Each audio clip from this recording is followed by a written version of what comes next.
சொல்லாம தனக்கு வந்து தான் நல்லா இருந்தா போதுன்னு நினைக்கிற ஒவ்வொருத்தவனும் மகா மட்டாவ செயல் செய்ய ஒவ்வொருத்தவனும் செய்ய வேண்டிய ஒரே செயலை தான் அவர் பண்ணிக்கிட்டு இருக்காருன்னு நான் நினைக்கிறேன். அந்த செயல் வந்து கண்டிக்கத்தக்கது, தப்பு. அவருக்கு சப்போர்ட் பண்றதும் தப்பு. இதுதான் என்னோட ஸ்டாண்டர்ட். புரியல கொஞ்சம் கிளியரா சொல்லு. நான் என்ன சொல்ல வரேன்னா, அவர் வந்து என்ன செய்யறாருன்னா, நான் சொன்னேன்ல இவ்வளோ அவர் வந்து ஒரு செட் ஆஃப் ஆடியன்ஸ் கேதர் பண்றது. இப்போ வந்து கேதர் பண்ணிட்டாப்ல. இப்போ வந்து எக்ஸாம்பிளுக்கு வந்து நம்ம தளபதியை பத்தியே தப்பா பேசிட்டாருன்னு வச்சுக்கோங்களேன். ஒரு சில பேருக்கு வந்து நாம இப்ப சித்ரே சொன்ன மாதிரி வந்து ஏதோ வந்து ஆமாப்பா, இப்ப வந்து எக்ஸாம்பிளுக்கு வந்து நான் சொல்றேன், இந்த கூட்டத்துல வந்து ஏதோ ஒரு சலசலப்பு நடந்திருக்கு அப்படின்னு சொல்லும் போது, ஆமா சலசலப்பு நடந்திருக்குன்னா அதை பத்தி அவர் பேசியிருக்காருன்னா லைக் போட்டோன்னு வச்சுக்கோங்களேன். அதை வந்து அடுத்து வந்து நம்ம வந்து இப்ப தளபதி பத்தி இன்னொருத்தர் வந்து அடுத்து வந்து இந்த இது வந்து இதாயிருச்சு, ரெக்டிஃபை ஆயிருச்சு. சரிங்களா? ஏற்கனவே ஒண்ணு நடந்துச்சு, இந்த மான்ஸ்டர் ப்ரோவுக்கும் இதுக்கும் அந்த பாதிக்கப்பட்ட நபரும் பேசி ஒரு பொண்ணை வந்து இடையில இழுத்து விட்டாங்க. அதை வச்சுதான் நான் சொல்றேன். அது வந்து சரி பண்ணி ஆனாலும் இப்ப வந்து அவங்க வந்து எப்படி சொல்றது, சரி பண்ணதுக்கு அப்புறமும் அவங்க வந்து நம்ம டிவி கேவ்லயோ இல்ல வந்து மத்த அந்த கட்சிப்படியில தொடர்ந்து செய்யும் போது, நேத்து உனக்காக நான் ஸ்டாண்ட்ல வந்து நின்றேன், இப்ப நீ என்னைய விட்டுட்டு இது போறியே, உங்களுக்கு வெக்கமா இல்லையான்னு அந்த மாதிரி ஒரு ஸ்டாண்ட் எடுத்துக்காது. புரியுதா உங்களுக்கு? புரியுதா வெங்கடேஷ் நான் சொல்ல வர்றது? புரியுது. அந்த மாதிரி ஸ்டாண்ட் எடுத்து அதுல ஒரு பிளே பண்றது. நான் வந்து சந்தர்ப்பவாதம் பண்ணிட்டு என்ன சொல்றது, அவரோட பிரேம வச்சு அவனை யூஸ் பண்ணிட்டு போறான்னு. சந்தர்ப்பவாத அரசியலுங்கிறது சந்தர்ப்பவாதத்தை வந்து கரெக்ட், தளபதியை வச்சு யூஸ் பண்ணிட்டு அவர் மேலேயே இது பண்ணிட்டு போறாங்க. அப்படி கிளியரா சொல்லிட்டு இது தளபதியை மட்டும்ங்கிற மாதிரி எந்தெந்த லைன் லைட் கிடைக்குதோ அம்மட்டை யூஸ் பண்றது. பெரியார்னா பெரியார்னு எடுத்துக்கிறது, அம்பேத்கர்னா அம்பேத்கர் எடுத்துக்கிறது. குறை சொல்றதுக்கும் நம்மளால ஒண்ணு பண்ண முடியாதுங்கிற மாதிரி பேசுறதுக்கும் எனக்கு பிடிக்காதுங்க. குறை வந்து நீ சொல்லலாம், அது கன்ஸ்ட்ரக்டிவ் ஃபீட்பேக்னு கன்ஸ்ட்ரக்டிவ் கிரிட்டிசிசம்னு ஒண்ணு இருக்கு. நியாயமா இவன் சொல்றான், இதுல வந்து ஒரு பாயிண்ட் இருக்கு, நம்மளே வந்து போக்க திருத்திக்கணும். நீங்க அவங்களதான் பாரு, அவங்க இப்படி பண்ணுவாங்களா, மத்தவங்கள ஒப்பிட்டு அவங்களோட தான் நம்மளால எப்படி மோத முடியும்? எனக்கு இந்த மாதிரி நம்ம இப்ப ஒரு 400 ரன்னு சேஸ் பண்ண போறோம்னு வைங்களேன், கேப்டன் என்ன பேசணும், போய் இறங்கி அடிச்சு ஆடு அப்படிங்கிற மாதிரி தான் நம்ம இருக்கணும். ஜெயிப்போமோ தோப்போமோ பிளே ஃப்ரீலி, அந்த மாதிரி பிளே டு வின்னுங்கிற மாதிரி எனக்கு இருக்கும். 400 ரன் நம்ம எப்படி அடிக்க முடியும்? ஐயோ கம்மியா ஓவர் இருக்கு, நம்ம கிட்ட பேட்ஸ்மேன் இல்ல, மத்தவங்க மாதிரி நம்ம செய்ய மாட்டோம். இல்ல இப்ப ஏதாவது ஒரு பவுலர் தப்பு பண்ணா இந்த பவுலரே வச்சு பேசிக்கிட்டு இருக்காது. இந்த மாதிரி ஆட்கள் வந்து கன்ஸ்ட்ரக்டிவா இருந்தாலும் ஒரு பாயிண்ட்டுக்கு மேல இதே ராகம் தான் பாடுறாங்கன்னா எனக்கு இன்னும் யாரா இருந்தாலும் தேவையில்லை. ஏன்னா நமக்கு இன்னும் 300 நாள் இருக்கு. நமக்கு இந்த அரசாங்கத்தை பத்தி பேச வேண்டிய ஒரு கடமை இருக்கு. இந்த ஆட்சியில நடக்காததெல்லாம் பேச வேண்டிய இது இருக்கு. இந்த கழகம் எனக்கு தெரிஞ்சு வெளியில இருந்து பாக்குறதுக்கெல்லாம் இதெல்லாம் உங்களுக்கு சுலபமா இருக்கலாம். இவ்வளவு பெரிய ஒரு மாநாடை நடத்தி, இவ்வளவு தொண்டர் படைய சேர்த்து, ஒரு 5 கொள்கை தலைவர்களை நிறுத்தி, பொதுக்குழு மாநாட்டெல்லாம் நடத்தி, அதுலயும் வந்து அவரோட நற்பணிகள்லாம் எங்குமே ஒரு துளி கூட நிக்காம இன்னும் ஓடிட்டு தான் இருக்கு. அது ஒரு பக்கமா. அப்படி இருக்கும்போது இதெல்லாம் உங்களுக்கு பாக்குறவங்களுக்கு வெளியில இருந்து வேணா சாதாரணமா இருக்கலாங்க. இது எத்தனை கைகளால இயக்கப்படுது தெரியுமா? எத்தனை பேருக்கு இங்க இன்ஸ்ட்ரக்ஷன். ஒரே நிமிஷம். அதாவது அவரோட பர்த்டேக்கு வந்து கொடுக்க முடியாது, அதாவது நலத்திட்ட உதவிகள் வந்து கொடுக்க முடியாத, எல்லா இடத்துக்கும் ஒரே நாள்ல போக முடியாது பார்த்தீங்களா? அதனால வந்து பாத்தீங்கன்னா இன்னமும், அதாவது பாத்தீங்கன்னா இப்ப 29ஆம் தேதி 30ஆம் தேதின்னு சொல்லிட்டு இன்னமும் பாத்தீங்கன்னா அந்த நலத்திட்ட உதவிகள் வந்து கண்டினியூஸா சென்னை பக்கம் வந்து பாத்தீங்கன்னா ஒரு தொகுதியா பாத்தீங்கன்னா போய்கிட்டே தான் இருக்கு. ஓகேங்களா? அது எல்லாத்தையும் பாரபட்சம் இல்லாத பாத்தீங்கன்னா மக்களுக்கு வந்து அது வந்து ஒரு இதாவே பண்ணிட்டு இருக்காங்க. இதெல்லாம் யாராச்சும் முன்னெடுக்கிறாங்களா? இல்ல யாராச்சும் இத இல்லைங்க, இதெல்லாம் ஆளுங்கட்சிக்காரனை எடுத்து போட போறான், இவனு தானே எடுத்து போட்டானோ, அதாவது இதே குறை சொல்ற வாயும் தானே இதை எடுத்து போட்டாகணும். எனக்கு என்ன ஏதுன்னு ஒன்றும் புரியலைங்க. இல்ல இது புரியறதுக்கு வந்து நம்ம வந்து இப்ப ஏதாவது வந்து சரி நீங்க வந்து பேசுறது தப்பு அப்படின்னு சொல்லிட்டு ஒரு கம்ப்ளைண்டா ஏதாவது ரைஸ் பண்ணணும்னு வச்சுக்கோங்களேன், ஒரே வார்த்தை இது பண்றது விக்டிம் பிளேம், இது என்னது விக்டிம் கேம் ஆடுறது. பாத்தீங்களா எல்லாரும் சேர்ந்து அடிக்கிறாங்க மாதிரி அவங்க மாத்திடுவாங்க. அது இல்ல ஒரு நல்ல ஒரு அக்கறை இதெல்லாம் சொல்றேன் இல்ல தெரியல, இது ஒரு நெகட்டிவிட்டியா தான் தெரியுது. இல்ல சித்ரோ, இப்ப வந்து நம்ம வந்து இல்ல ப்ரோ நீங்க வந்து மாத்திக்கோங்க, அதாவது ஒருத்தர் வந்து தப்புன்னு சொல்லி ஒருத்தர் தோணுச்சுன்னா வந்து இல்ல ப்ரோ அது உங்க பாயிண்ட் ஆஃப் வியூ ப்ரோ, நீங்க வச்சுக்கோங்க நாங்க வச்சுக்கோங்கன்னு சொல்லலாம். நீங்க வந்து ஒரு இதை வந்து ஐடியாலஜி ரெசபிள் இதை எடுத்துக்கிட்டு ஏத்துக்கிட்டு அது தப்புங்கும் போது உங்களுக்கு மட்டும் இல்ல, ஒரு கிட்டத்தட்ட ஒரு பெரிய இது மக்களுக்குமே அதை ஃபாலோ பண்ற ஐடியாலஜியை ஃபாலோ பண்ற மக்களுக்குமே உங்க கருத்து தப்புன்னு தோணுச்சுன்னா அப்ப யார் மேல தப்பு? உங்க மேல தப்பா இல்ல எங்க மேல தப்பா? கிட்டத்தட்ட 80 to 90% பீப்புளுக்கு மேல உங்க ஐடியாலஜி மேல தப்பு இருக்குது. நீங்க வந்து ஒரு ஐடியாலஜி ஃபாலோ பண்றீங்க, டிவிக்கு ஹச்சுக்குங்கிற ஒரு ஐடியாலஜி நீங்க எடுத்துக்கிட்டீங்க, அவர் தலைவரா ஏத்துக்கிட்டீங்க. தலைவரா ஏத்துக்கிட்டதுக்கு அப்புறமும் அவங்க அந்த ஐடியாலஜி மேல வந்து உங்களுக்கு வந்து ஒரு குறையோ இல்ல ஏதோ தோணுச்சுன்னா நீங்க ஃபர்ஸ்ட் யார்கிட்ட சொல்லணும்? நீங்க இவ்வளவு இது பேசுறீங்கல்ல, அரசியல் பேசுறீங்க, அவ்வளவு பகுத்தறிவு பேசுறீங்க, அவ்வளவு அதை பத்தி பேசுறீங்க, இதை பத்தி பேசுறீங்கன்னு சொல்லி பேசுறீங்கல்ல, அப்ப நீங்க அடுத்த ஸ்டெப் இல்ல எனக்கு ஒரு தோணுதுன்னா நீங்க என்ன செய்யணும்? அது அடுத்த கட்டம் யாரு பெரிய போஸ்டிங்ல இருக்காங்களோ அவங்கள்ட்ட சொல்லி அதை கிளியரிஃபை பண்ணணும். நான் யார்கிட்டையும் பேச மாட்டேன், என்னோட கருத்து இது நான் வெளியே வைக்கிறேன், என்னோட கருத்து இது வெளியே வைக்கிறேன்னா அடுத்து இப்ப இன்னொரு கேம் ஆடுறது. நான் அதுக்குதான்ப்ப நான் வந்து உள்ள எந்த ஒரு பார்ட்டிலையும் நான் சேரல, நான் அரசியல் வந்து அவருக்கு மட்டும் தான் சப்போர்ட் பண்ணுவேன். எனக்கு புரியல, நீங்க என்ன ஐடியாலஜில இருக்கீங்கன்னா புரிய மாட்டேங்குது. இதையெல்லாம் சேர்த்து நம்ம வந்து கன்ஃபரன்ட் பண்ணி நீங்க பேசுறதெல்லாம் தப்பு ப்ரோ அப்படின்னு சொன்னோம்னா அடுத்து விக்டிம் மாறுறது. கழுத்தை நெரிக்கிறாங்க, யாருமே என்னோட கருத்துரிமையை வந்து பறிக்கிறாங்க, எல்லாரும் கருத்துரிமையை பறிக்கிறாங்க. அப்புறம் என்னது, இவங்க எல்லாரும் சேர்ந்து ஒரு மாசம் வந்து நீ வந்து அட்டாக் பண்றாங்க, நான் உடனே ட்விட்டர் விட்டு போறேன்னு பேசுறது. கடைசியா நான் எல்லாத்தையுமே சரின்னு ஏத்துக்கிறேன், நீ போய் இதுங்கிற அப்படின்னு. ஒரு நிமிஷம் திரும்பவும் சொல்றேன், விஜய் நடத்துற அரசியல் பிடிக்கலன்னா நீ ஜனநாயகம் பார்த்துட்டு ரீ ரிலீஸ் பார்த்தலாம் அப்பெல்லாம் வந்துட்டு செலிப்ரேட் பண்ணிட்டு போங்க. யாரும் வந்துட்டு தான் இங்க இருந்துங்கன்னு தான் இது பண்ண சொல்லி யாரும் கெஞ்சிட்டு இல்ல, புரியுதா? இருக்கிறவங்க ஒழுங்கா இருந்தா போதும் தான் கேக்குறது. சொல்லு ஆபீசர் சொல்லு. ஒரே விஷயம் சொல்லிக்கிறேன். இல்ல உங்களுக்கு வந்து ரொம்ப அறிவு இருக்கு, எல்லாத்துக்குமே ரொம்ப அறிவு இருக்கு வச்சுக்கோங்க. நீங்க வந்து தளபதியே குறை சொல்றீங்க. நான் ஒண்ணு கேக்குறேன், இன்னைக்கு வந்து ஒரு பீஸ்ட் ஃபிளாப் ஆயிடுச்சுன்னா வாரிசு வர வரைக்கும் தான் அதோட பேர் இருக்கும். இந்த கேஸ்ல அவர் ஒரு தப்பான ஒரு இதை சொல்லிட்டாருன்னா, தப்பான ஒரு இன்ஃபர்மேஷன் மிஸ்லேட் பண்ணிட்டாருன்னா, சப்போஸ் நீங்க அவசரப்படுத்துறீங்கன்னு சொல்லிட்டு அவரை இன்வெஸ்டிகேட் பண்ணாம அதோட இம்பாக்ட் எந்த அளவுக்கு இருக்குன்னு உங்களுக்கு புரியுதா?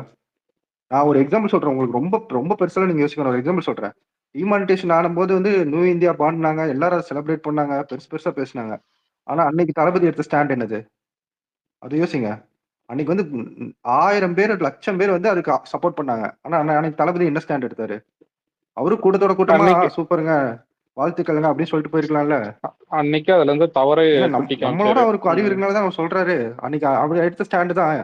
ஆனா இன்னைக்கு 10 வருஷம் கழிச்சு நம்ம அதோட இம்பாக்ட் இன்ன வரைக்கும் இருக்கு. நமக்கு இன்ன வரைக்கும் இருக்கு அதோட இம்பாக்ட்.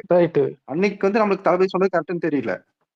அன்னைக்கு அதை கோட் பண்ணி அடிச்சானுங்க, எப்படி இவர் வந்து இவர் வந்து பிளாக் பண்ணி வச்சிருக்காரு அதனால சொல்றாங்க. ஆனா நடந்து ஒரு 3 இருந்து 5 வருஷத்துக்கு அதோட பாதிப்பு நமக்கு நல்லாவே தெரிஞ்சது. இல்ல அடுத்த ஒரு தெரிஞ்சிச்சு எஃபெக்ட் ஒவ்வொருத்தவனும் கரெக்டான முடிவுன்னு எவனும் சொல்ல மாட்டான். அவருக்கு என்ன பண்ணணும் அவருக்கு தெரியும். நீங்க யாரும் அவருக்கு அட்வைஸ் பண்ண தேவையில்லை. அதுதான்ப்பா நானும் சொல்ல வரேன். ஒரு மக்கள் இயக்கமா ஆரம்பிச்சு நலத்திட்டம், அது திரும்ப நம்மளே சொல்லி காட்டக்கூடாது. நீங்க பாத்தியா? மக்கள் அது மக்களை வந்து பட்டி தொட்டி எல்லாம் பாத்தீங்கன்னா அந்த ஒரு ஆர்கனைஸ்டா பாத்தீங்கன்னா தொண்டர்கள் எல்லாம் பாத்தீங்கன்னா அப்பத்துல இருந்தே பாத்தீங்கன்னா அந்த இயக்கத்துல இருந்து வச்சு மெயின்டைன் பண்ண ஒரு இது பாத்திருக்கீங்களா?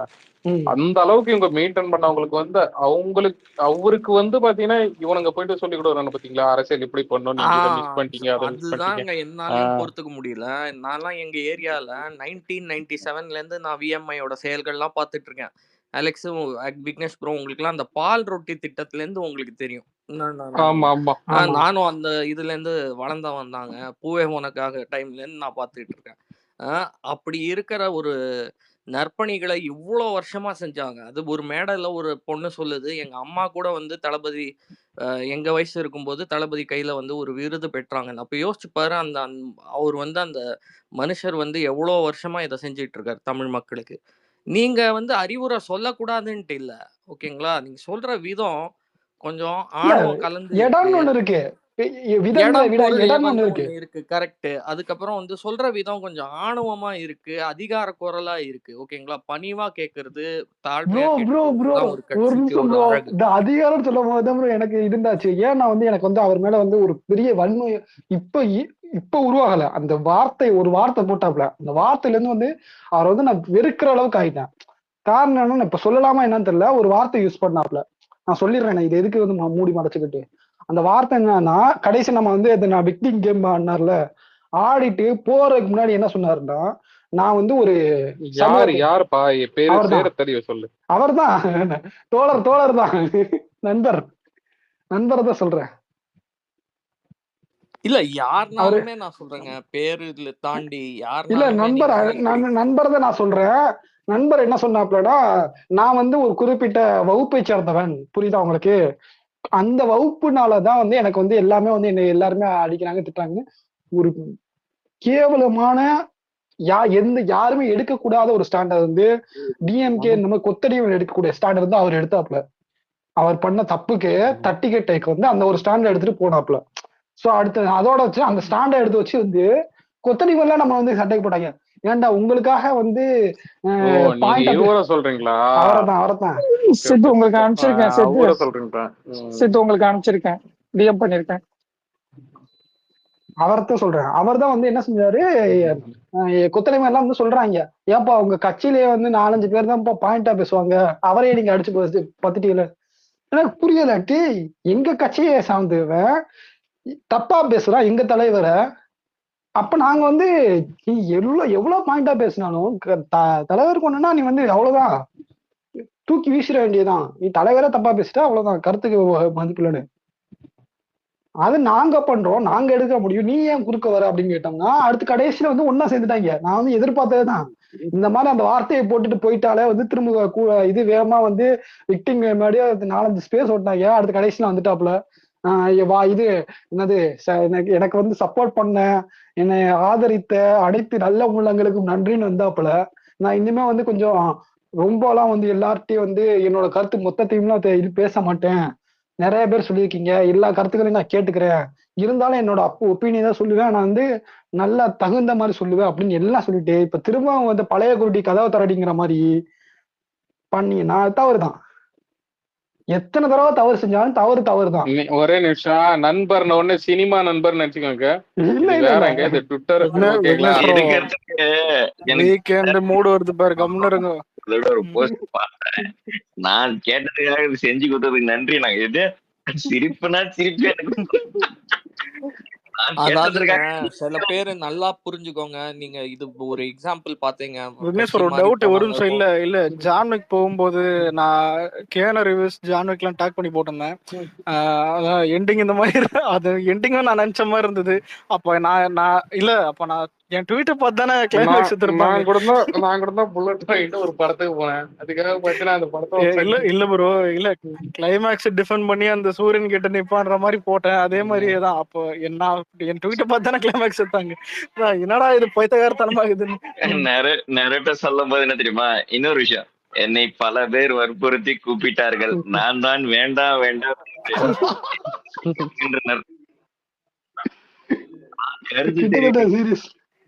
இல்ல இந்த வடிவேல இல்ல ப்ரோ, இந்த வடிவேல நீ ஊர் கிளம்பு. இல்ல நீ இப்படி பண்றதுக்கெல்லாம் முன்னையெல்லாம் யாரும் வற்புறுத்தி கூப்பிட்டுருக்க மாட்டாங்க.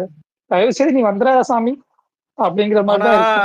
இல்ல விக்னேஸ்வரன் பாரு, நானும் இன்ஸ்டாகிராம்ல ஒரு இதெல்லாம் ட்ராக் பண்ணுகிறேன். என்ன மதிய மாட்டு லைவ்ல மட்டும் தான் ஒரு டைம் வந்துட்டு அதை ஹாய் சொல்லிருக்கேன். யார சொல்றீங்க? அதாவதுங்க உங்களுக்குலாம் வந்து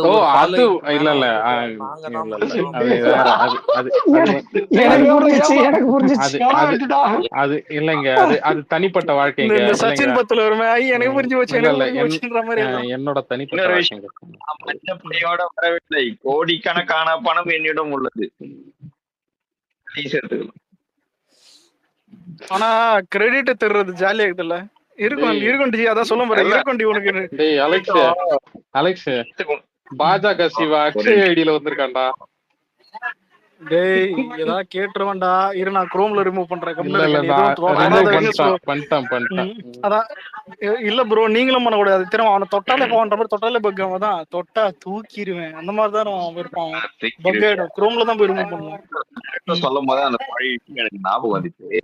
எனக்கு அப்பவே கோவம் வந்துச்சு நேரட்டும். எனக்கு வந்துச்சு, ஏன்னா யாருக்குமே தெரியாது இங்க வந்து நீங்க என்ன, உங்களுக்கு வந்து எவ்வளவு பணம் வச்சிருக்கீங்க, நீங்க என்ன ஜாதி, நீங்க எந்த ஊரு, உங்க ரியல் நேம் என்ன, உங்க போன் நம்பர் என்ன, யாருக்கு சரியா கண்டிப்பா தெரியாது.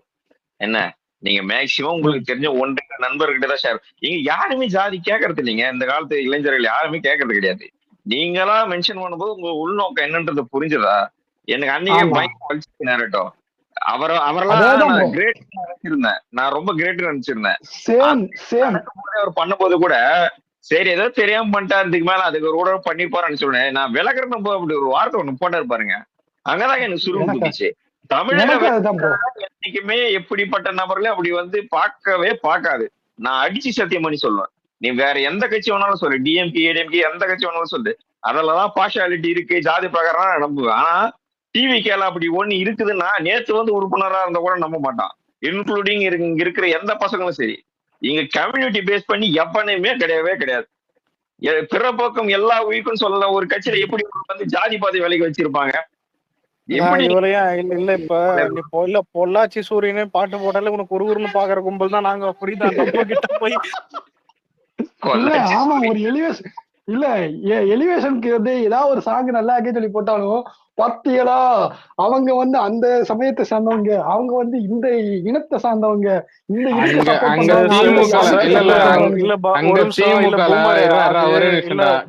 சூரியன். ஆனா அதுவே தப்பாகுது சொன்னா இல்லடா. அங்க திமுக வந்து செந்தில், குணா, வேலு, அவரே யாரு, சந்திரா, எல்லாரையும் ராஜன் கூட இருக்குது, அன்புதான். அதெல்லாம் கேட்க மாட்டானுங்க. எனக்கு சந்திராங்கும் போது ஒரு கேரக்டர் ஞாபகம் வருது. இல்ல அந்த கேரக்டர் தான். இல்ல நம்ம நம்ம கட்சியில இருந்து ஒண்ணு அங்க போச்சு, அதை யோசிச்சு சொல்லுங்க. பல பேர் போயிருக்காங்க, அதெல்லாம் நம்ம பேச வேண்டாம். நீயே பேசி பெரியாலே கூடாது. யார் பேசுற? அதனால தானே பேர் சொல்லாம இருக்கான். வேண்டாம்.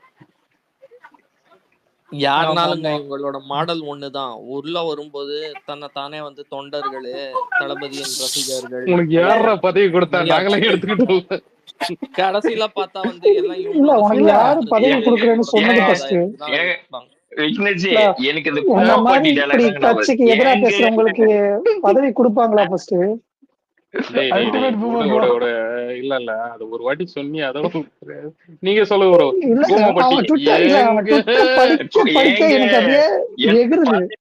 சொன்னாங்க சொல்லிட்டேன்.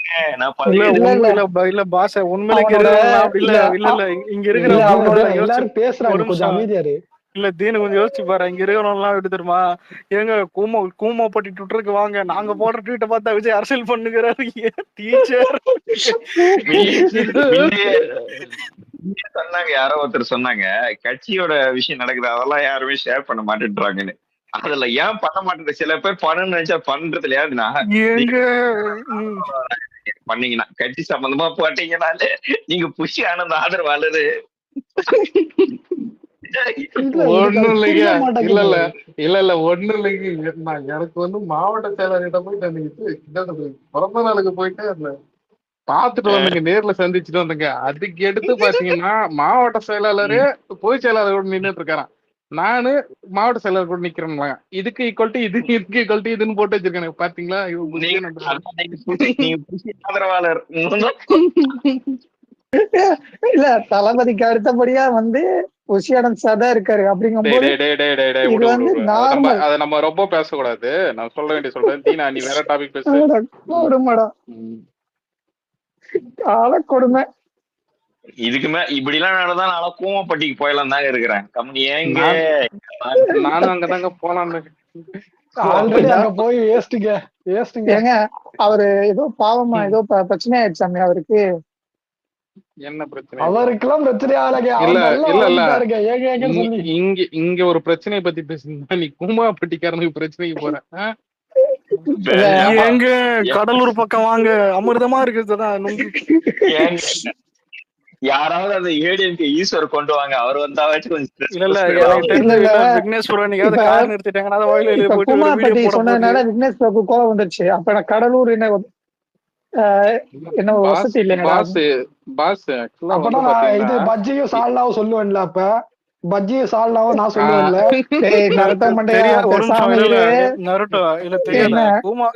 இன்ஃப்ளூயன்சர் கூமா படி ஸ்டேஷன்ல உட்காந்துறானுங்க. ரூல்ஸ் படி போக கூடாது. அலெக்ஸ் நைட்டு ஒரு 4 மணி வரைக்கும்டா தூக்கமே வரலடா. அவன் எப்படி இல்ல பேசிருந்தீங்களா இல்லையே? இல்லடா இவன் நானு ஏன் நேத்து வந்தானே நம்ம பேர் என்னடா ஈஸ்வரா ஈஸ்வர் தூங்காம இருக்கனால இல்லடா அவனை எப்படி ப்ரோக்ராம் பண்ணிருப்பாங்க, அவனை எப்படி சிப்பு சொல்லி போட்டான். அதான்டா என்னாச்சு அப்கிரேடட்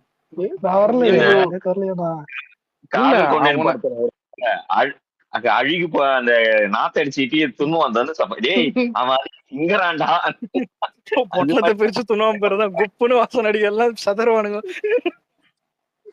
எனக்கு தெரிஞ்சு அவன் சவுக்கு சங்கர் டீமா இருப்பான்னு நினைக்கிறேன். இல்ல இதுல நேத்து சித்புரோ போயிட்டு ஈஸ்வர் கேட்ட தம்பி ஈஸ்வர் அதான் அவன் வீட்டுல போயிட்டு ஓகே எல்லாத்தையும் கேட்டுட்டு கடைசி திரும்ப அதே மாதிரிதான் வந்தான். நேத்து வீழ்ந்தாடியே நான் முதல்ல வந்தோடனே. அலெக்ஸ் கேக்குதா?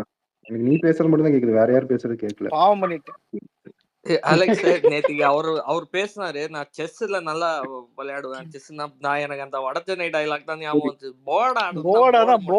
போர்டு மட்டும் தான் பொருள் எத்தனை போய் மட்டச்சு விட்டு வந்திருக்கின்ற மாதிரி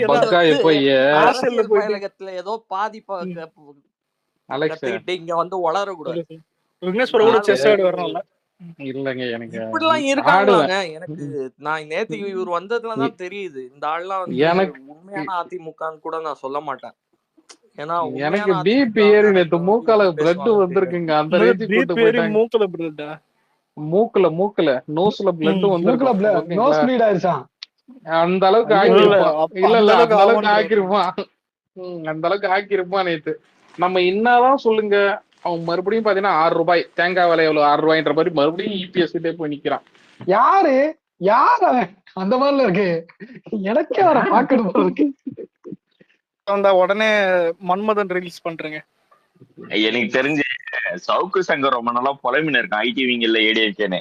ஈஸ்வர் மட்டும் பார்த்தனா அவர் தலைவரா போடு ஆகச்சிருந்த அறிவாருன்னு அவனே வீடியோல அண்ணாமலை அவ்வளவு திட்டினாரு. திரும்ப எப்படின்னா நீங்க போறீங்கன்னு கேட்டா அதுக்கு ஒரு விளக்கம் ஒண்ணு சொன்னா, இல்ல கட்சின்னா சில முடிவுகளை எடுக்கதான் வேணும், எதுவும் இந்த கார்த்து போன. ஆனா நேத்து ஸ்பேஸ் எப்படிதான் இருந்தது? இல்ல இந்த ராயல் எப்படா சோர்த்தின்ற முடியுது பயமா. அலெக்ஸ் இவ்வளவு தூரம் பேசிட்டு நீட் எக்ஸாம் வந்து திமுக இது பண்ண இவனை கொண்டு வந்தாரு பத்தியா? ஏய் நீங்க தானே கையெழுத்து போட்டு இதுல நேத்து இடையில ஒண்ணு சொல்லினாரு, ஏங்க நீங்க ஒரு கட்சியில இருக்கீங்க, உங்க ஊர்ல வெவ்வேறு கட்சியில இருக்காங்க, அவங்க எல்லாம் வெவ்வேறு கட்சிகளுக்கு பேசாம வருவீங்களா? நாளைக்கு 4 பேர் வரமாட்டாங்க செத்தா கூட. நான் அதான் கேட்டேன், ஏன்னா பிஜேபில 1 பேர் இருக்கிறானா தெருவுக்கு 4 பேர் இருக்கிறானான்னு. நான் அதை சொல்ல இல்ல பாஸ். இந்த ஏடிஎம்கே கட்சி எப்படித்தமாகுது, இந்த டான் பட கிளைமாக்ஸ்ல சமுத்திரனை கேட்டுட்டானே சபாஸ்ரா, எம்ஜிஆர் ஜெயலலிதா கொடுத்து போராடி நான் வெக்ஸ் ஆயிட்டேன். நாங்க வந்து அவங்களோட கூட்டணியில இல்ல, அவங்கதான் எங்களோட கூட்டணியில இருக்காங்கன்னு. பிரைம் மினிஸ்டர் எடப்பாடி இல்ல, அதனால அவங்கதான் ப்ரோ எங்க கூட கூட்டணியில இருக்காங்க, நாங்க வந்து அவங்களோட கூட்டணியில இல்ல. டேய் ரெண்டுமே ஒண்ணுதான். பாத்தீங்களா இந்த கருவம் முடிச்ச உடையாம வந்துருக்குமா? அப்பாவுக்கு ஏடிஎம்கே கூட போனான், பிஜேபி கூட போனான், டிஎம்கே நிம்மதியா இருந்திருக்கலாம். எனக்கு என்ன நீ பேசுறது கேக்குது, சித்து ப்ரோ பேசுறது கேக்குது, மத்த யாரும் பேசுறது கேட்க மாட்டேங்குது. இல்ல எலான் மஸ்க் அட்டாக் பண்ணி ராக்கெட் திரும்ப வர்ற மாதிரி டெக்னாலஜி பண்றியே, ரீகனெக்ட் பண்ணா ஸ்பேஸ் திரும்ப வருதா முதல்ல? சரி எனக்கு ஒரு ஹெல்ப், நீ அந்த ட்வீட் பழைய ட்வீட்ல டெலிட் பண்றக்க ஸ்டெப் சொன்னி, நான் டெலிட் பண்ணி எனக்கு போக மாட்டேங்குது. இல்ல நீ போட்ட ட்வீட்டுக்கு எலான் மஸ்கே வந்தாலும் ஹே வாட் இஸ் திஸ் அதே 10,000 இதுலயே இருக்கு. இதெல்லாம் தப்பு ப்ரோ, எலான் மஸ்க்லாம் அடிக்க கூடாது. ஏண்டா இதெல்லாம் அடிக்கிறதா? இல்ல இதெல்லாம் தளபதியே அடிக்கிறாங்க, அதை கேட்க முடியல. இதெல்லாம் இல்ல இதெல்லாம் அடிக்கிறதுனா என்னன்னு தெரியுமா? நம்பாளுங்க பண்றானுங்க பேர் அதான் அடிக்கிறது. அலெக்ஸ் எனக்கு அந்த ஸ்டெப் இது அனுப்பிச்சு விடுறா, அதை எப்படி டெலிட் பண்றதுன்னு சொல்றேன். நானே தான் அந்த மெத்தட் படி எப்படின்னா டேட் படி மெத்தட் இருக்கும். இப்போ நம்மளுக்கு தெரியும்ல லியோ டைம்ல எவ்வளவு கூட்டமா வந்திருப்போம், இல்ல வாரிஸ் டைம்ல கூட்டமா வந்திருப்போமா, இல்ல பீச் டைம், அந்த டைமுக்கு ஏற்ற மாதிரி அந்த டேட்டை ஃபிக்ஸ் பண்ணிட்டு சர்ச் பண்ணா அதுக்கு ஏற்ற ட்வீட்ல வரும். இல்லடா நான் இப்போ இல்ல நான் சர்ச் பண்ணா வர நான் மாட்டேங்குது. அனுப்புறேன் அந்த பேட்டர்ன். சர்ச் பாக்ஸ்ல போட்டா ஒரு அலெக்ஸ் சர்ச் பண்ண வர மாட்டேங்குது. ஆனா ஸ்டில் அந்த 10,000 ம். கிரிப்ட்னே காட்டுது இதுல. அலெக்ஸ் சொல்லு சொல்லு. மத்தியானம் வந்து மான்ஸ்டர் வந்து ஒரு ஸ்பேஸ் போட்டிருந்தாப்புல, ம். போய் பேசிக்கிட்டு இருந்தோம். பார்த்தா ஒரு கொத்தடிமை வந்து ஆ. மாட்டிக்கிட்டான். போட்டு இதுங்க நான் ஃபர்ஸ்ட் எடுக்கும் நல்லா வந்து பேசிக்கிட்டான். ஒவ்வொரு பாயிண்டாவது கேட்டோம். வந்து இப்ப அவன் என்ன செஞ்சான்னா அந்த இதுதான் ஏன்னா அந்த டிஃபென்சிவ் மெக்கானிசம்ல போய் வந்து டிஃபெண்ட் பண்றான், முட்டை கொடுக்குறான், அது பண்றான், இது பண்றான். பாயிண்ட் வந்து பதில் சொல்ல மாட்டேன். நான் கேட்கிற கேள்விக்கு பதிலே சொல்லல. அவன் ஒரு டிஃப்ரெண்டா வந்து சம்பந்தமே இல்லாம வந்து நம்ம ஒரு கேள்வி கேட்டா அதுக்கு சம்பந்தம் இல்லாம ஒரு கேள்வி கேட்பான்ல, அந்த மாதிரி கேள்வி கேட்டுக்கிட்டே இருக்கான். கடைசியில என்ன செஞ்சுட்டான்? ஊப்பிங்கெல்லாம் ஏத்தாதீங்கடா. ம். இல்ல கடைசியில என்ன செஞ்சுட்டான்? தளபதி மேல வந்து வார்த்தையை விட்டுட்டான். அவ்வளவு நேரம் பொறுமையா அந்த மான்ஸ்டர் வண்டியா கேக்குறான். திரும்பவும் சொல்றேன். இல்ல இல்ல அலெக்ஸ் இல்ல அலெக்ஸ் அவனை டிஎம் பாரு அவனை டிஎம் பாரு. ஏத்தி அவனை பச்சையா திட்டினாலும் அவன் நம்மள பச்சையா திட்டினாலும் டேமேஜ் நம்மளுக்கு தான். புரியுதா? ஏன்னா அவன் ஆளுங்கட்சி நம்ம என்ன ஆளுங்கட்சியை தாண்டி அவங்க அலெக்ஸ் இல்ல டிஎம் இல்ல பாரு. ஒரே நான் ஒரு நிமிஷம் ப்ரூஃப் பேச அனுப்பிச்சிருக்கேன். விடுறேன். ஆளுங்கட்சியை தாண்டி அவங்க யூஸ் பண்றது ஊருக்கே தெரியும். ஓகேவா? நம்ம தான் பாத்தீங்கன்னா ஒரு முன்னுதாரணமா இருக்கணும். கண்ணியமா பேசு. அந்த மாதிரி ஆட்கள்லாம் பாத்தீங்கன்னா அலோவ் பண்ணாதீங்க. கேக்குதா இன்னொன்னு மத்த ஸ்பேஸ் கதையெல்லாம் அலெக்ஸ்? இங்க கொண்டு வராதீங்க. Okay okay. ஆபீசர் என்னதான்டா பண்ற? நீ பேசுறது எல்லாமே கேக்குதுடா. நீ இப்ப பேசுறான் எனக்கு எல்லாம் காதுக்குள்ளே கேக்குது. உங்களுக்கு கருத்து என்ன ப்ரோ? சொல்லுங்க ப்ரோ. Officer bro. இல்ல கருத்துல இல்ல, அவனுக்கு ஒரு டிஎம் உங்க பண்ணிருக்கேன். டூத் பேஸ்ட் லுக் இருக்கா? அதான் பார்த்தேன். சரி இல்ல சரி இந்த இது இன்னைக்கு நடந்த கேசஸ் இப்ப எந்த நிலைமையில இருக்குது ஏதாவது சொல்ல முடியுமா? நம்மள குறை சொன்னானுங்களே அவனுங்களோட. சரி விடுங்க, அது அலெக்ஸ் பாட்டா அவனே வந்து சொல்லுவான். இல்ல அந்த பையனோட கேஸ் அது எந்த யாரு அளவுக்கு நேத்து அரெஸ்ட் பண்ணதா? இல்ல இந்த இத செத்து போனாப்ல இல்ல பையன். காலேஜ் பையனா இல்ல செத்து போன பையனா? செத்து போன பையன் 26 வயசு பையன். அந்த போலீஸ் வந்து அரெஸ்ட் பண்ணி இது ஹராஸ்மெண்ட் பண்ணி சாவடிச்சாங்கல்ல. 27 இல்ல அந்த காலத்துல விக்னேஷ் ப்ரோ ஆளுங்கெல்லாம் எப்படி இருந்தானுன்னு தெரியல. ஏதாவது சார்த்தகுமார் மாதிரி இருந்திருப்பானுங்க போல. இதுதான் போலீஸ் அடியெல்லாம் தாங்கிட்டானுங்க. இப்ப இருக்கிற ஆளுங்க எல்லாம் என்னன்னு புரியல. ஒருவேளை இவங்க ட்ரீட்மெண்ட் அதிகமாகுதா இல்ல ஆளுங்க எல்லாம் வீக்கரா? இல்ல இதே மாதிரி ரொம்ப கொடூரமா அப்ப நடந்திருக்கு. அதான். ஆனா இப்ப சரி சொல்றேன், இப்ப இதே ஆளு சாகாம அவ்வளவு டார்ச்சர் அனுபவிச்சுட்டு வீட்டுக்கு போனா யாருக்கா தெரியுமா? ஆனா டார்ச்சர் தான். ஆனா அவன் இறந்துட்டான்னும் போது அது எவ்வளவு பெரிய இதுவாகுது. போலீஸ் கிட்டதான் போலீஸ் மேல பயம் இருக்கிறது நல்ல விஷயம் தான். ஆனா இதுக்காக இது ரொம்ப இதெல்லாம் உயிர் இல்ல உயிர் எடுக்கிறதுக்குலாம் யாருக்கும் நம்ம உரிமை கிடையாது. அதான் சொல்றேன், ஓவர் இது. சட்டமே மரண தண்டனை எடுத்துருச்சு. அப்ப இருக்கும்போது இங்க அடிச்சு கொள்றதெல்லாம் அநியாயம். அதுவும் ஒருத்தனை விசாரணைன்னு கூப்பிட்டு போயிட்டு. அதாவது எப்படின்னா இல்ல அந்த கேஸே பாத்தீங்கன்னாலே வந்து எவ்வளவு வந்து அவனோட அந்த நாள்ல வந்து அவன் இப்படி யோசிச்சிருக்கவே மாட்டான். அதாவது கோயில பார்க்க வராங்க ஒரு பேரு, கொஞ்சம் பேரு. அவங்க வந்து கோயில பார்க் பண்ண தெரியாம பக்கத்துல வந்து காரை பார்க் பண்ணி கொடுங்க கொஞ்சம் அப்படின்னு கேட்டிருக்காப்ல. இவர் வந்து பார்க் பண்ண கொடுத்துருக்காரு. புரியுதா உங்களுக்கு? பார்க் பண்ணும் போது கார்ல இருந்து 10 பவுன் நகையை காணாம் அப்படின்னு சொல்லி புகார் கொடுத்திருக்காங்க. யார் புகார் கொடுத்தான்? யாருக்கு யாரு போலீஸ்காரன் வந்து சொல்லவே இல்லை. இந்த பையன் வந்து இது பண்ணிருக்கான்ப்பா, இது 10 பவுன் நகையை கொள்ளையடிச்சிட்டாங்க கொடுத்தாங்களாம். இப்ப லேட்டர்லாம் சொல்லியிருந்தாங்க. அதான் அது எவ்வளவு லேட்டா சொல்லுவோம். இவ்வளவு இதுக்கு அப்புறம் வந்து லேடி தான் கொடுத்தாங்கன்னு அப்பனா என்ன அர்த்தம்? ஃபுல் அண்ட் ஃபுல் என்னென்ன ரீமாடலிங் பண்ண முடியுமோ அம்முட்டே பண்ணிட்டு இருக்க வேண்டியது. இல்ல நான் கேக்குறேன், இதே அந்த இல்ல நான் ஓப்பனாவே கேக்குறேன், இதே அந்த போலீஸ்காரர் வந்து தான் புள்ள இந்த மாதிரி தப்பு பண்ணியிருந்தாலோ இல்ல அவர் மேல ஒரு விசாரணை வந்திருந்தாலோ இந்த மாதிரி அடிப்பாங்களா? இல்ல எனக்கு அதெல்லாம் கேட்க அந்த மாதிரிலாம் நான் கேட்கல. இப்ப ஆகாஷ்க்கு நடந்துச்சுல, ஆகாஷ் அவனும் போதை பொருள் கண்டுபிடிச்சான், அவ்வளவு ஊழல் பண்ணாங்க. அவனை எல்லாம் அத்தனை பேர் அரெஸ்ட் பண்ணீங்க, ஒரு நகை பட்டிருக்குமா அவன் மேல? இல்ல நான் சொல்றது இல்ல நான் சொல்றது என்னன்னாப்பா, எப்பயுமே பாத்தீங்கன்னா ஒரு கேஸ வந்து விசாரிக்கிறதுக்கு சில வழிங்க இருக்கு. ஓகேவா? இப்போ ஒருத்தன் எடுக்கவே இல்லைன்னு வையா, அவன் என்னதான் அடிச்சாலும் இல்லன்னு தான் சொல்லுவான். ஒரு கட்டத்துக்கு மேல நீ எஃப்ஐஆர் போடாம நீ எப்படி வந்து அரெஸ்ட் பண்ணலாம்? அது இல்ல நான் அரெஸ்ட் வாரண்ட் இல்லாம எப்படி அரெஸ்ட் பண்ணலாம் நீங்க இது விசாரணைங்கிற பேர்ல?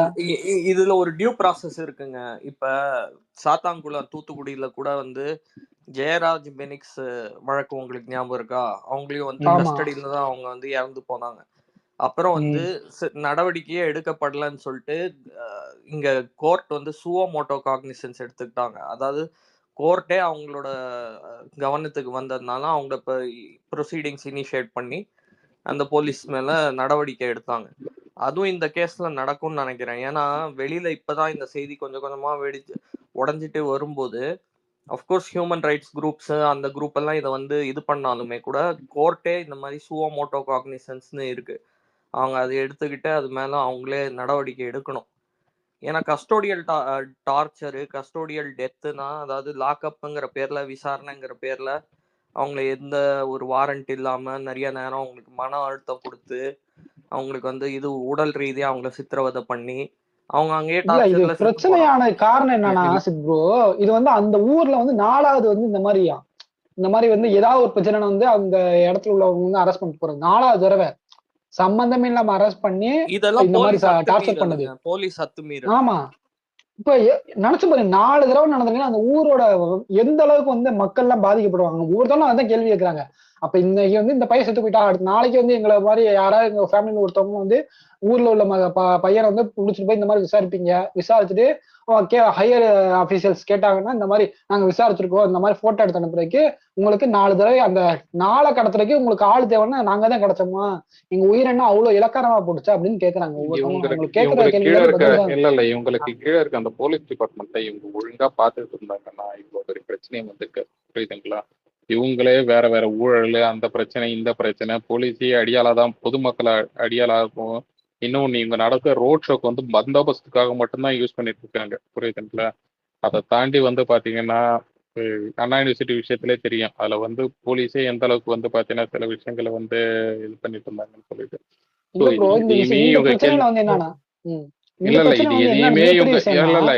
எதையுமே இவங்க கேள்வி கேட்க முடியாத ஒரு இது பண்ண முடியாது. அந்தந்த என்ன சொல்றது குறுநில மன்னர்கள் பாத்தீங்களா, இப்ப அந்த ஏரியால யார் வைக்கிறாரோ அதுதான் சட்டம்.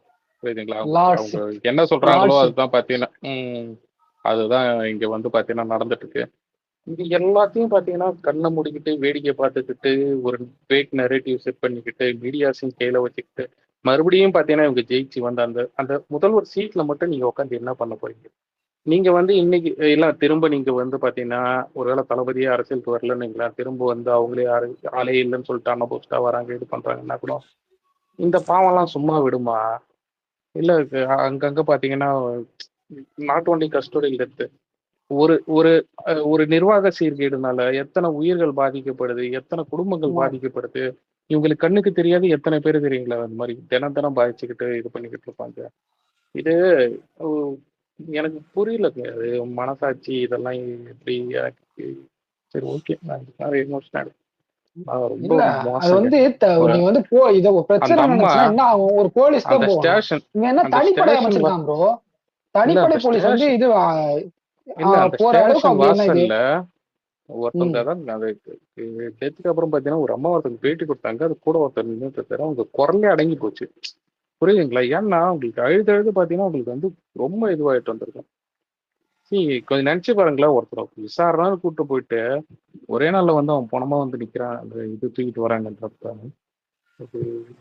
அதான் முக்கியமா வந்து 3 கொஸ்டின் வந்து சுத்துது ப்ரோ. நான் சொல்லிடுறேன். அது என்னன்னா, இந்த விசாரணை வந்து தனிப்படை போலீஸ்க்கு வந்து மாத்திருக்காங்க நார்மல் போலீஸ்ல இருந்து. ஏன்னா நார்மல் போலீஸ் வந்து ஒரு விதமான விசாரிப்பாங்க, தனிப்படைனா வந்து அதோட சுச்சுவேஷன் வந்து வேற லெவல் எக்ஸ்ட்ரீம் காஷியஸ். புரியுது அவங்களுக்கு? இது வந்து பண்ணியா அவனுக்கு கிட்டத்தட்ட பாம்ப் ஸ்குவாட் மாதிரி, அதாவது ரொம்ப அர்ஜென்ட் அப்படிங்கிற அளவுக்கு தான் அப்பனால தனிப்படையா வைப்பாங்க. ஒரு திருட்டு கேஸ்க்கு வந்து தனிப்படை அமைக்கிற அளவுக்கு நிர்பந்தம் என்ன? அப்படி அமைச்சதுக்கு வந்து டைரக்டா வந்து சும்மாலாம் எடுத்ததோடய தனிப்படைன்னு போக மாட்டாங்க. ஒரு அதிகாரி வந்து இதுங்கணும், சஜஷன் பண்ணணும். இந்த தனிப்படை வந்து எங்களுக்கு வந்து இந்த மாதிரி எக்ஸ்ட்ரீம் காஷஸ், நீங்க என்னன்னாலும் பரவாயில்ல, எனக்கு வந்து அந்த நகையை வேணும். புரியுதா உங்களுக்கு? அந்த 10 பவுன் நகை வந்து இந்த ஊர்ல இருந்து வேணும் அப்படின்னு சொல்லிட்டு எக்ஸ்ட்ரீம் காஷஸ் ஒரு மேலதிகாரி வந்து சஜஷன் பண்ணணும். தனிப்படை நீங்க போய் வந்து விசாரிங்க. அநியாயம் பாத்தீங்கன்னா அந்த பையன் இல்ல, அந்த அதிகாரி யாரு? அந்த அதிகாரி யாரு? மீடியா பாத்தீங்கன்னா பாலிமர் நியூஸ், ஜே நியூஸ், அப்புறம் வந்து வேற என்னது, மொத்தம் 3 சேனல். குமுதம், பாலிமர், குமுதம். பாலிமர் ஏன் போட்டாங்கன்னா அவங்க பிஜேபி சப்போர்ட்டடு, ஓகேங்களா, டிஎம்கே பத்தி கிடைச்சிச்சுன்றதுனால அவங்க போட்டிருக்காங்க. மற்றபடி ஆறு இல்லாத டைம்ல இவங்க பிஜேபிக்கும் சப்போர்ட் பண்ணுவாங்க. அதுதான் அவங்களோட அண்டர்டேக்கிங். நீங்க இல்ல சொல்ற அந்த அந்த குமுதம் 3 அத தவிர்த்து பத்தி வேற யாருமே போடல. ம், அது 3 தவிர்த்து யாருமே இது பண்ணல. இதே அதுலயும் சின்ன சின்ன இல்ல ஒரு இது அது என்னது நான் ஒரு ரோட்ல ஏதோ ஒரு சேனல்ல தான்ப்பா பார்த்திருந்தேன். புதிய தலைமுறைன்னு நினைக்கிறேன். அதாவது புதிய தலைமுறை. ஆமா, அந்த இப்பதான் கவர் பண்ணீங்களா? அந்த பர்சன் இறந்ததை பத்தி பொருள்ல அந்த போலீஸ்காரங்க 6 பேரையும் சஸ்பெண்ட் பண்ணிருக்காங்களாம். அத கூட செத்து போடுறாங்க. புரியுதுங்களா? அது டேமேஜ் கண்ட்ரோல். அதே மாதிரிதான் இவங்க மீடியா எந்த அளவுக்கு செயல்படுதுன்னா, இவரு பொன்முடி அவர்கள் வந்து பாத்தீங்கன்னா இந்த பட்ட போறது நாம போறதை பத்தி இழிவா பேசியிருந்தாரு பாத்தீங்களா, அந்த இதை பத்தி. ஸோ அவர் பேசுன அன்னைக்கு பாத்தீங்கன்னா அது வந்து ஒரு துண்டு சீட்டாவோ ஒரு இதாவோ பாத்தீங்கன்னா துண்டு நியூஸாவோ அது போட்டாங்களான்னு கூட தெரியல. அது ஃபிளாஷ் நியூஸா போடுறாங்க. எப்ப தெரியுங்களா? இவங்க கனிமொழி இருக்காங்கல்ல, அக்கா கனிமொழி அவர்கள் வந்து பாத்தீங்கன்னா அவங்க அறிக்கையை விட்டதுக்கு அப்புறம் அது கண்டனம் தெரிவிச்சதுக்கு அப்புறம் பாத்தீங்கன்னா இதுக்கு இவங்க கண்டனம் தெரிவிச்சிருக்காங்கன்னு ஃபிளாஷ் நியூஸா போடுறாங்களே தவிர அவர் பேசினப்ப பாத்தீங்கன்னா அது ஃபிளாஷ் நியூஸாவும் தெரியல. அது வந்து ஒரு 3 days ஆச்சுன்னு 3 days 2 days ஆச்சுன்னு நினைக்கிறேன். அதாவது ஒரு விஷயம்னா இப்போ அவங்க சைட்லயே ஒரு டேமேஜ் தவிர்க்க முடியாத ஒரு டேமேஜ் நடந்திருக்குன்னா அப்போ வந்து அது எதுவும் என்ன சொல்றது, அது மீடியால அது இது எதுவும் பெருசா அது கொண்டு வர மாட்டாங்க. துண்டு சீட்டாவோ இல்ல அது போடவே மாட்டாங்க. ஆனா அதுக்கு அவங்க சைட்ல வந்து பாத்தீங்கன்னா அதுக்கு வந்து ஒரு ஒப்பீனியன் இல்ல கண்டனம் அது இதுன்னு சொல்லிட்டு சொந்த கட்சிக்கே தெரிவிக்கிறாங்க. இல்ல அவங்க அதுக்கான ஆக்ஷன் எடுக்கிறாங்கன்னு வைக்கலாம், ஆக்ஷன் எடுக்கிற மாதிரி காட்டிக்கிறாங்கன்னு வைக்கலாம். உடனே பாத்தீங்கன்னா அதை வந்து பிளாஷ் நியூஸா காமிச்சு அதை வந்து இதுதாங்க மீடியா இல்ல இப்ப பிளாஷ் நியூஸ காமிக்கிறதுக்குமே இப்ப வந்து இந்த கொஞ்சம் மீடியா கொஞ்சம் விஷயம் அந்த மக்கள் எல்லாம் பேசுறதுக்கு காரணம் என்ன தெரியுமா? மக்கள் போராட்டத்துல இறங்கியிருக்காங்க. அந்த ஊர் மக்கள் வந்து சாலை மறியல் இந்த மாதிரி பண்ணதுக்கு அப்புறம் மீடியா அட்டென்ஷன் நடந்திருக்கு. ஏன்னா இதுக்கு முன்னாடி அதே ஊர்ல 2 பேர் வந்து விசாரணைங்கிற பேர்ல இறந்திருக்காங்க. அப்ப அந்த ஏற்கனவே இந்த 2 பேர் இறந்திருக்காங்க தெரியுமா? இறந்த அதிகாரிகள் மீது எந்த ஒரு நடவடிக்கையுமே இல்லை. ஏற்கனவே இந்த மாதிரி ஒருத்தவன் சாகும் போதே இந்த மாதிரி பிரச்சனைடா அப்படின்னு சொல்லிட்டு அதிகாரிகள் நடவடிக்கை எடுத்திருந்தாங்கன்னா இந்த அளவுக்கு எக்ஸ்ட்ரீம் லெவலுக்கு போயிருக்காது.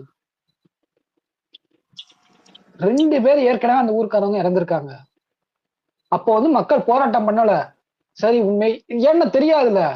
இப்ப 4வது ஒரு பையன் ஊரை சுத்தி உள்ள பகுதியில இருந்து அந்த போலீஸ் ஸ்டேஷன் மூலமா 4வது ஒரு பையன் வந்து சாகும் போது மக்களுக்கு வந்து இதுக்கு மேல விட்டோம்னா நம்ம யாரை வேணா இப்படி வேணா பண்ணுவாங்க, நம்ம கேட்காம விட்டோம்னா அப்படின்னு சொல்லிட்டு வெகுண்டு எழுந்து கொதித்தெழுந்து வந்து இது பண்ணிருக்காங்க. போராட்டத்தை எடுத்ததுனால இவ்வளவு பெரிய மீடியா அட்டென்ஷன் இவ்வளவு நம்மளுக்கு தெரிய வந்திருக்கு. இதேதான் எல்லா விஷயத்திலையும் நம்ம வந்து ஒவ்வொரு விஷயத்திலையும் நம்ம வந்து பெரிய பிரச்சனை பண்ணா மட்டும்தான் அந்த பிரச்சனைக்குள்ள வந்து பிரச்சனையே வந்து வெளியே தெரியும். பிரச்சனைக்குள்ள தீர்வு கிடைக்கிறது 2வது விஷயம். பிரச்சனையை வெளியே தெரியினாலே மிகப்பெரிய போராட்டம் மிகப்பெரிய ஒரு விஷயத்தை வந்து கிரியேட் பண்ண வேண்டியதா இருக்குது, இம்பாக்ட் கிரியேட் பண்ண வேண்டியதா இருந்து அப்படின்னா பிரச்சனையே வெளியே தெரியுது. தீர்வுங்கிறது வந்து 3வது பட்சமாயிருச்சு, 2வது பட்சமும் இல்ல 3வது பட்சமாயிருச்சு. எந்த அளவுக்கு வந்து கேவலமான ஆட்சி நடந்துகிட்டு இருக்கு கேட்டா இதுக்கு என்னோட நேரடி கட்டுப்பாட்டுல வந்து கிரைம் பிரான்ச் இருந்தது, கட்டுப்பாட்டுல இருக்குதா கண்காணிப்புல இருக்குதா என்ன இளவுல இருக்குன்னு தெரிய மாட்டேங்குது, இருக்குதா என்னன்னு தெரிய மாட்டேங்குது.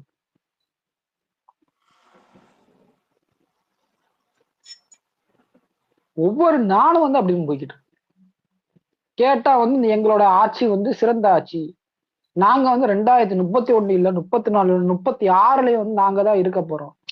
இல்ல ஜனங்க அது வரைக்கும் உயிரோட ஓட்டுற மாதிரி ஒரு ஐடியா இருக்குங்களா? ஊரை சுடுகாட்டாகிட்டு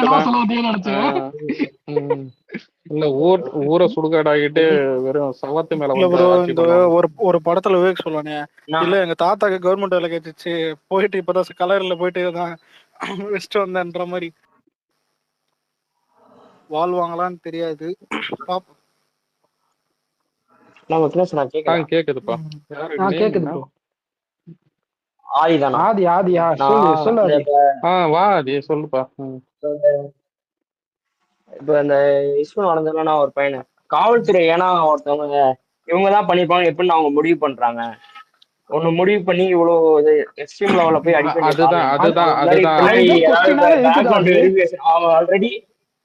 ஆல்ரெடி அவர் வந்து ஒரு ட்ரெயின் இந்த பேக் வெரிஃபிகேஷன் பண்ணி தான் அவர் வந்து கோயில்ல அவங்களுக்கு வந்து ஒர்க்கே கொடுத்துருப்பாங்க. அதையும் அவங்க வெரிஃபை பண்ணாம ஒருத்தரே டார்கெட் பண்ணி இவர் தான் நீ ஒத்துக்கோன்னு ஏன் காவல்துறை அந்த முடிவு ஏன் எடுக்குது? ஏன் வேற பட்சத்துல வந்து யோசிக்க மாட்டாங்க, வேற யாரையும் விசாரிக்க மாட்டாங்க? காவல்துறைக்குமே எப்பவுமே ஒரு ப்ரெஷருங்க. நிறைய கேசஸ் வந்து நிலுவையில இருந்தா இல்ல அவங்க ஸ்டேஷன் மேல அதிகமா ஓப்பன் கேசஸ் இருக்குன்னு தெரிஞ்சா அவங்க தலைமை கிட்ட இருந்து திட்டு வாங்குவாங்க. ஓகேங்களா? இந்த ஆபீசருக்கெல்லாம் வந்து எல்லாத்தையும் சீக்கிரமா முடிச்சு விடணுங்கிற ஒரு ஆர்வம் இருக்கும். நம்ம இந்த கேஸ்ல நடந்தது என்னன்னு முழுசா தெரியாம கமெண்ட் சொல்ல முடியாது. ஆனா என்னோட அச்சம் என்னன்னா கடைசியில பாத்தீங்கன்னா எந்த திருட்டு சொல்லி இந்த பையனை வந்து டார்ச்சர் பண்ணாங்களோ, கஸ்டோடியல் டெத் ஆச்சோ, கடைசியில இந்த திருட்டுக்கும் அவனுக்கும் சம்பந்தமே இருக்காதுன்னு கூட போலாம். அதுதாங்க செத்தது ஒரு ஆல்ரெடி ப்ரூவ் ஆயிருச்சு. இல்லைங்க ப்ரூவ் கிட்டத்தட்ட இல்ல ஆனதுக்கு இல்ல அப்புறம் நான் ஒரே அந்த விஷயம் அந்த இல்ல இல்ல ஒரே விஷயங்க ஒரே விஷயம் ஒருவேளை அவரு இல்ல இல்ல திருட்டு போச்சா இல்லன்றத தாண்டி அதுக்கு மரண தண்டனை இது கிடையாது ப்ரோ ஓகேங்களா ப்ரோ இல்ல இல்ல நான் இது பேசுறேன் இப்படி கேக்குது செஞ்ச ப்ரோ. போலீஸ் எல்லாம் நாளைக்கு 10 நாளையில வந்து 1 மாசம் சஸ்பெண்ட் ஆயிட்டு திரும்பி வந்து சேர்ந்துட்டு வேற எங்கேயாவது டிரான்ஸ்ஃபர் வாங்கிட்டு போனா அந்த போன உயிர் வருமாங்க? அந்த பையனோட குடும்பத்துக்கு கிடைக்க வேண்டிய நியாயம் என்னன்னா, இதுக்கு காரணமா இருக்கிற போலீஸ் அதிகாரிகள்லாம் போலீஸாவே இருக்கக்கூடாது. நாளைக்கு அவங்களுக்கு இந்த பெனிஃபிட், மக்கள் வரி ஆமா. பணத்துல இருக்கக்கூடிய சம்பளம், இதெல்லாம் இந்த போலீஸ பொறுத்த வரைக்கும் நான் நிறைய பார்த்துருக்கேங்க. ஏன் எதுக்கு பயப்பட மாட்டாங்கன்னா, நான் வழக்கறிஞர் குடும்பம் தான். ஸோ எனக்கெல்லாம் நான் போலீஸ பத்தி பேசுறதுக்கு பயப்பட மாட்டேன். போலீஸ்காரங்களுக்கு வந்து ஒரு திமிரு என்னன்னா, அவங்க வந்து இந்த மாரி ஏதாவது செஞ்சுட்டு போயிட்டு 1 மாசம் சஸ்பெண்ட் ஆகி, இல்ல 2 மாசம் சஸ்பெண்ட் ஆயிட்டு, திருப்பி அதே வேலையில வந்து சேருவாங்க. வேற எங்கேயாவது ட்ரான்ஸ்ஃபர் ஆவாங்க. ஊர்ல எங்கேயாவது கோவம் இருந்தா மக்களுக்கு, அங்க இந்த அந்த பகுதியிலேருந்து ட்ரான்ஸ்ஃபர் ஆயிட்டு போவாங்க. நெறைய நாளா வந்து நெறைய வழக்கறிஞர்கள் போராடுறது என்னன்னா, ரேரஸ்ட் ஆஃப் த ரேர் கேஸ்ல தான் நடக்கும். இந்த மாரி அத்துமீறல்கள் செஞ்ச போலீஸு, அந்த வேலை பறிக்கப்பட்டுரும் அவங்க கிட்டேருந்து. அவங்க அந்த வேலையில திருப்பி போய் போலீஸ்ன்னு அவங்க அந்த ஃபோர்ஸ்ல சேரவே முடியாது. பிரச்சனை என்னன்னா, இவங்களுக்கு ஆல் இண்டியால ஒரு யூனியன் இருக்கு, லாபி இருக்கு. என்னதான் இது நடந்தாலும் அவங்க வேலை அலெக்ஸ் ப்ரோ போகாத மாரி பார்த்துப்பாங்க. மேக்ஸிமம் சஸ்பெண்ட், ட்ரான்ஸ்ஃபர் ஆவாங்க. அலெக்ஸ் ப்ரோ அது இந்த கேஸ்ல நடக்குமான்னு தெரியல. ஒரு பாப்போம். நிமிஷங்க அவர் கம்ப்ளீட் பண்ணட்டுங்க சொல்லுங்க, சொல்லுங்க சொல்லுங்க. சொல்லுங்க சித் ப்ரோ. இல்ல சித் ப்ரோ சொல்லுங்க, நீங்க அதாவதுங்க, continue பண்ணுங்க. அதாவது இந்த மாரி எனக்கு இந்த கேஸ்ல இந்த உண்மையா நெஞ்சுக்கு நீதின்னு பேசுற இந்த திமுக காரங்களுக்குலாம் நான் கேட்கிறேன். இந்த கேஸ்ல அந்த பையனோட குடும்பத்துக்கு நீதி, நியாயம்னு ஒண்ணு இருந்தா, இந்த ஊர்ல இன்னும் வந்து மழை பெய்யுது, இந்த நியாயம், நீதின்னு ஒண்ணு இருக்குதுன்னா, தயவு செஞ்சு இதுக்கு காரணமா இருந்த போலீஸ்லாம் நாளைக்கு அவங்கள போலீஸ்ன்னு திருப்பி கூப்பிட்டுக்கவே கூடாது. அவங்களுக்கு இந்த வேலை போணும். கண்டிப்பா அவங்களுக்கு இந்த வேலை இருக்கக்கூடாது. மக்கள் வரி பணத்துல இவங்க நாளைக்கு இவங்க குடும்பம், இவங்க பசங்க, இவங்க எல்லாம் நல்லா வாழுவாங்க. அந்த போன பையன், அந்த பையனோட இது, அவங்க குடும்பம், அவன் என்னங்க தப்பு பண்ணான்? சாவற அளவுக்கு அவனை போயிட்டு இது பண்ணி இருக்கிறீங்க.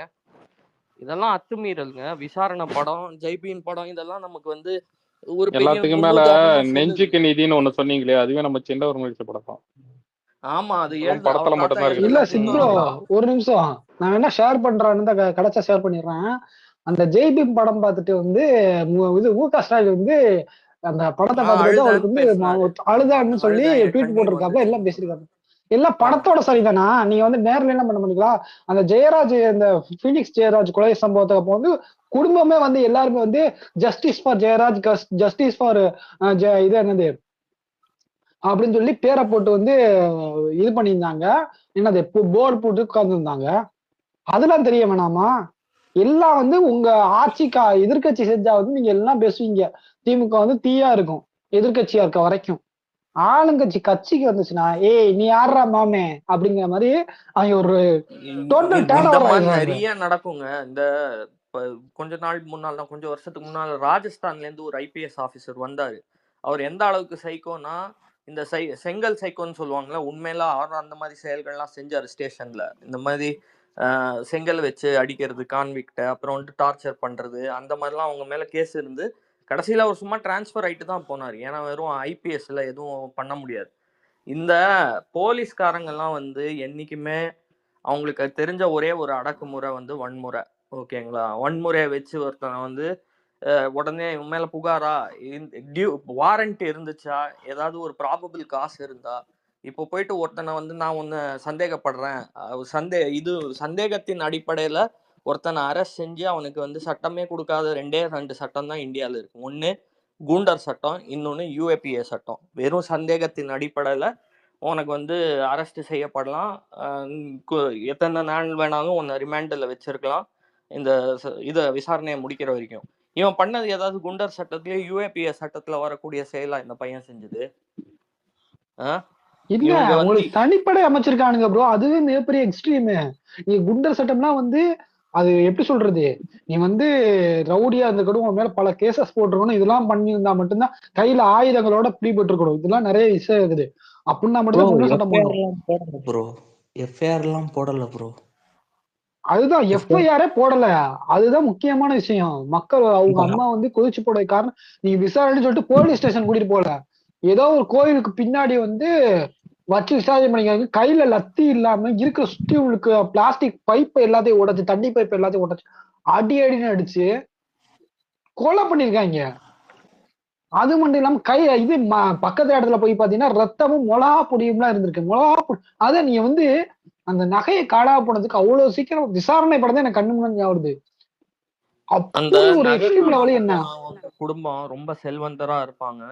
அவங்களுக்கு எல்லாம் வந்து உடனடி ப்ரையாரிட்டி கிடைக்கும். இப்ப எல்லாரையுமே நியாயமா இப்ப வந்து எனக்கு வந்து சைக்கிள் செல்வந்தரா தூக்கிட்டு இல்ல, போறது அவங்க வந்து டிஎம்கே கட்சி சார்ந்தவங்களா இருந்திருப்பாங்க எனக்கு தெரிஞ்சு. ஏங்க யாரா வேணா அது இருக்கட்டுங்க. நான் வந்து இல்லங்க அசம்ஷன்ல வந்து இல்ல சொல்றேன். இல்ல ஒரே நிமிஷம். அவங்க யாரா வேணா இருக்கட்டுங்க, புரியுதுங்களா? அதுக்காக இப்படி அங்க பண்ணுவாங்க. இவங்க இது இவங்க ஃபேமிலியா இருக்கட்டும், இல்ல பணக்காரங்களா இருக்கட்டும், அந்த ஏரியால என்ன சொல்றாங்க பொலிட்டீஷியனா இருக்கட்டும், யார் ஃபேமிலியா வேணா இருக்கட்டும், அதை சொன்னாங்கன்னு சொல்லிட்டு ஒரு உண்மை எடுக்கிறதுங்க. இல்ல ஃபர்ஸ்ட் வந்து நீங்க என்ன செஞ்சிருக்கணும், அவங்கள்ட்ட வந்து உண்மையா என்னன்னு ஃபர்ஸ்ட் ஆராய்ஞ்சிருக்கணும். இது பணம் இது நகை திருடி போனது வந்து ஆராய்ஞ்சிருக்கணும். அடுத்து காரை எதுவுமே செக் பண்ணலையா ப்ரோ. அவங்க இது புகார் கொடுத்து அதான் அவ்வளவு ஸ்பீடா இல்ல அவர் வந்து அந்த இல்ல மக்கள் எல்லாம் சொல்றத நரேட்டோ, பார்த்தா அப்படிதான் எனக்கு இருக்குது. சிம்பிளா ஒரு கொஸ்டின் ரொம்ப கேட்கல நானு. இப்போ ஒருத்தவங்க கிட்ட ஓகே கேக்குறேன். இதுக்கு அது என்னது நகை திருட்டு போச்சுன்னு சொல்லிட்டு ஒருத்தன் விக்டம் ஒருத்தவனை பிடிச்சி அடிக்கிறாங்கன்னீங்களா? இப்போ வந்து அவன் எடுக்கவே இல்லை. அவன் கடைசி வரைக்கும் அவன் என்ன சொல்லிட்டு இருப்பான்? பயங்கரமா போட்டு அடிச்சுட்டே இருக்காங்க.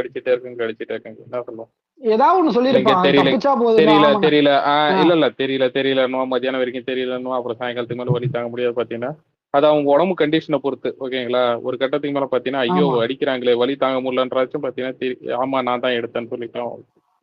இல்ல இப்ப அடிச்சு மட்டும் என்னங்க ஒத்து கேட்க முடியும்? எனக்கு புரியலைங்க அந்த அளவுக்கு. இல்ல இன்வெஸ்டிகேஷன்ல இப்போ மத்த கண்ட்ரிலயும் இருக்கு, புரியுதுங்களா? அப்படி இன்வெஸ்டிகேஷன்ல கண்டுபிடிக்க முடியலன்னா அதுக்கு தகுதியான ஆபீசர்ஸ்ங்களை வர வைங்க. அந்த மாதிரி நீங்க இது பண்ணுங்க, ரெக்கமெண்டேஷன்ல வேலைக்கு சேர்க்கறது இது பண்றது. எனக்கு அதுதான் சொல்றேன், திறமையில்லா